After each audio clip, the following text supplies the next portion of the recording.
اللہ تعالیٰ نے دنیا میں جن کاموں سے روکا ہوا ہے وہی کام جنت میں انعام کے طور پہ آپ کو ملنے والے ہیں. ٹھیک ہے, جن جن چیزوں سے روک دیا ہوا ہے.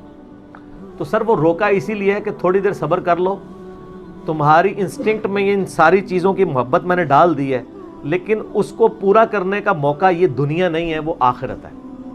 دنیا میں میری مان کے نا اپنی انسٹنکٹ کے خلاف چلو, تھوڑی دیر کے لیے صبر کر لو, روزہ کھل جائے گا. یہ دنیا میں بھی ہم نے ایک بڑا روزہ بھی رکھا ہوا ہے جس میں ہم نے حرام سے بچنا ہے, اور اس کی افطاری جنت میں ہوگی. روزے کے دوران آپ کھا پی سکتے ہیں, تو روزے کے بعد کھاتے پیتے کیوں ہیں؟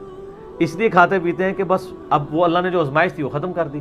اس طریقے سے دنیا میں اللہ نے جن چیزوں سے روکا ہوا ہے یہ ساری چیزیں حلال ہو جائیں گی, لیکن یہ حلال اس کے لیے ہوں گی جس نے روزہ رکھا ہوگا, اسی کی افطار ہوگا. کھوجے کا تو نہیں ہوگا, اس کی تو پھینٹی لگ جائے گی. اسی لیے میں کہتا ہوں دنیا آپ اللہ کی مرضی کی گزاریں, آخرت آپ کی مرضی کی ہوگی.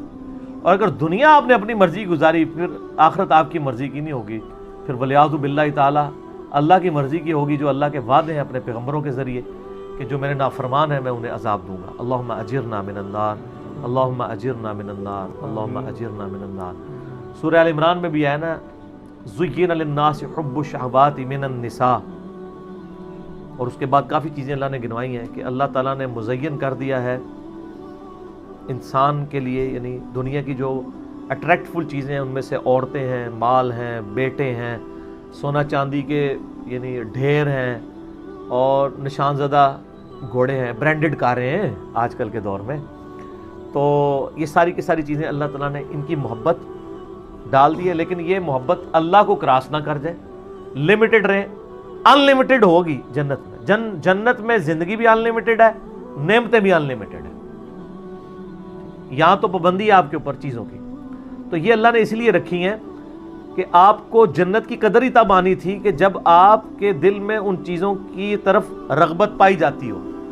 اگر آپ کو پیاس ہی نہ لگے تو ٹھنڈے پانی کی رغبت کیا ہوگی؟ پیاس کے بعد ہی قدر آئے گی. تو دنیا میں اللہ تعالیٰ نے یہ ساری چیزیں جو اٹریکٹفل تھیں وہ رکھیں, اس کے بعد اللہ نے آزمایا اس حد کو کراس نہیں کرنا, یہ حد کو کراس کرنے کا موقع تمہیں دوں گا اور ہمیشہ کے لیے دوں گا, بس تھوڑا سا روزہ رکھ لو, آخرت میں افطار کروا دوں گا. اور جب وہ افطار ہوگا تو پھر آپ جو مرضی کریں. قرآن پاک میں کئی جگہ ہے نا کہ جنت میں ہر وہ چیز ہے جو تم چاہو گے.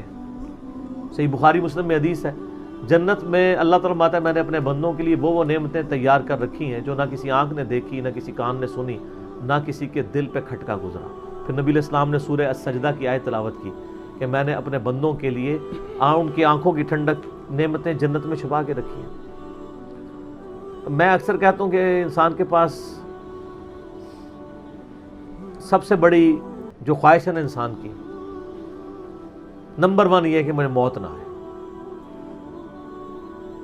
نمبر 2 مجھے کوئی تکلیف نہ آئے, نمبر 3 میں بوڑھا نہ ہوں, ہمیشہ انجوائے کرتا رہوں ینگ ایج. یہی ہے نا 3 خواہشات. اگر یہ 3 چیزیں دنیا میں آپ کو مل جائیں تو سر خدا کو پھر کس طرح رسپانس کرنا ہے؟ آپ سے میں بھی پوچھ لیتا ہوں, اگر آپ کو کوئی مصیبت پریشانی نہ آئے, آپ بوڑھے نہ ہو اور آپ کو موت بھی نہ آئے, تو خدا آپ کی ضرورت ہی نہیں ہے. اور خدا میں یہی کوالٹیز ہیں کہ اس کو موت نہیں آتی ہے, اس پہ کبھی زوال نہیں آتا, اس لیے خدا کسی کا محتاج نہیں ہے نا. ہماری ضرورت خدا ہے لیکن ہم خدا کی ضرورت نہیں ہے. اللہ کہتا ہے میں غنی ہوں. اور جنت میں آپ کو یہ تینوں خواہشات اللہ نے جنت میں جاتے ہی جو آپ کو پہلے سمجھ لینا 3 جو تمغے ملنے ہیں نا وہ یہی ہیں. صحیح مسلم میں حدیث ہے, اعلان ہوگا جنتی ہو تو میں مبارک ہو. جنت میں انٹر ہوتے ہی آج کے بعد کبھی مرو گے نہیں, ہمیشہ زندہ رہو گے. اور بخاری مسلم میں حدیث ہے کہ موت کو مینڈے کی شکل میں میدان محشر میں لا کے قتل کر دیا جائے گا. جنتی خوش ہوں گے کہ اب موت آنی نہیں ہے, اور دوست کی کہیں گے وہ کاش ہمیں موت آ جاتی. دوسری خوشخبری ملے گی, صحیح مسلم میں حدیث میں الفاظ ہیں, آج کے بعد کبھی بوڑھے نہیں ہوگے, ہمیشہ جوان رہو گے. تیسری خوشخبری ملے گی, آج کے بعد کبھی تم بیمار نہیں پڑو گے, ہمیشہ تندرست رہو گے. 30 سال عمر ہوگی ہر جنتی کی اور 30 ہی رہے گی. اور چوتھی خوشخبری اتنی بڑی ہے کہ آج کے بعد اللہ تم سے ناراض نہیں ہوگا, ہمیشہ ہی راضی رہے گا. یعنی جنت میں جو مرضی کرو, ناراضگی اللہ کی ہو ہی نہیں سکتی, کیونکہ جنت میں یہاں شراب حرام ہے، وہاں شراب جائز ہے. آپ کون سی نافرمانی دنیا میں سوچ سکتے ہیں، وہ جنت میں آپ کو گارنٹی دیتا ہوں آپ کر سکتے ہیں. تو اللہ نے کہاں سے ناراض ہونا ہے؟ نماز ہی کوئی نہیں. آپ کہیں گے نا دنیا میں سب سے بڑی نافرمانی ہے کہ میں نماز چھوڑ دیں، جنت میں کوئی نماز نہیں ہے. کوئی کہتا ہے شراب سب سے بڑی ہے، تو پئیں سر جتنی مرضی پئیں. کوئی کہتا ہے عورت کی طرف رغبت ہے، تو سر جتنی مرضی عورتیں. ٹھیک ہو گیا. لیکن یہ روزہ ادھر رکھنا پڑے گا. اور یہ اللہ تعالیٰ نے ویسے آزمائش میں ڈالا ہے، اس میں کوئی شک نہیں ہے. صحیح مسلم میں حدیث ہے کہ نبی علیہ السلام فرماتے ہیں اللہ تعالیٰ نے جنت کو ناگوار چیزوں سے ڈھانپ رکھا ہے. جنت تک پہنچنے کے لیے بڑی ناگواری آپ کو ہوگی. اور دوزخ کو خوشنما چیزوں سے ڈھانپ رکھا ہے.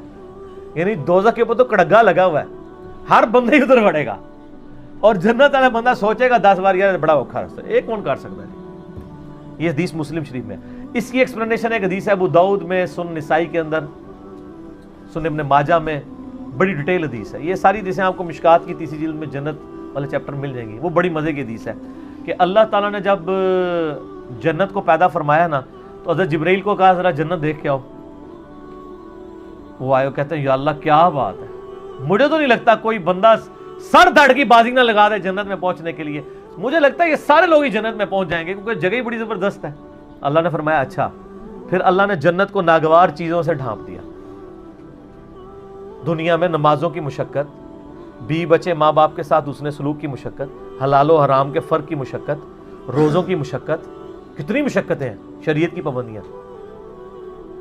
اللہ نے فرمایا اب جا کے ذرا جبرائیل دیکھو. واپس ہے، انہوں نے کہا اللہ تیری عزت کی قسم مجھے نہیں لگتا کوئی بندہ جنت میں پہنچنے میں کامیاب ہوگا، اتنی ہرڈلز رکھ دی ہیں تو نے. اللہ نے فرمایا اچھا اب دوزخ کو دیکھو. دوزخ کے کہتے ہیں یا اللہ تیری عزت کی قسم کوئی بندہ بھول کے بھی کوشش نہیں کرے گا کوئی ایسا کام کرے کہ ادھر آئے، یہ تو بڑا عذاب ہے. پھر اللہ تعالیٰ نے دوزخ کو ڈھانپ دیا دنیا کی خوشنما چیزوں سے، اٹریکٹفل چیزوں سے، شہوات سے. کہا جبرائیل اب دیکھو.